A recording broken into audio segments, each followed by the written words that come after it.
الرحمن الرحيم. الإخوة المشاهدون المنتجون في بلادي، بعد هذه المقدمة القصيرة ونحن الآن وصلنا للتو من مطار بورت السودان إلى قلب المدينة ثغر السودان بورت السودان، هذه المدينة الجميلة النظيفة، هذه المدينة العريقة الحلوة.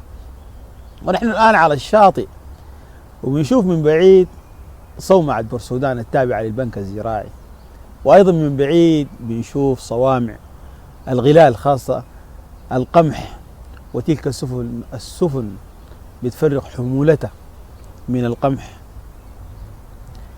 والآن بنشوف بواخر السواح وهم يلتقطون الصور التذكارية وماخذين راحتهم بالكامل. وأيضا بنشوف مجموعة من الشباب على الشاطئ، والعرسان بيقضوا شهر العسل في بورت السودان، هذه المدينة السياحية الجميلة مدينة بورت السودان. وبنشوف بعض الشباب على الشاطئ يحلمون على أن الواحد منهم في يوم ما يركب أو يكون على ظهر واحدة من هذه السفن ويشوف الدنيا ويجيب لأهله الخير. وشفنا الباعة المتجولين، شوف أصداف اللؤلؤ الجميلة والمزينة والمعروضة للسواح والمشترين الجايين من الخرطوم ومن كل السودان. نحن الآن في البحر، من أي النواحي أتيته فلجته معروف وساحله ندي.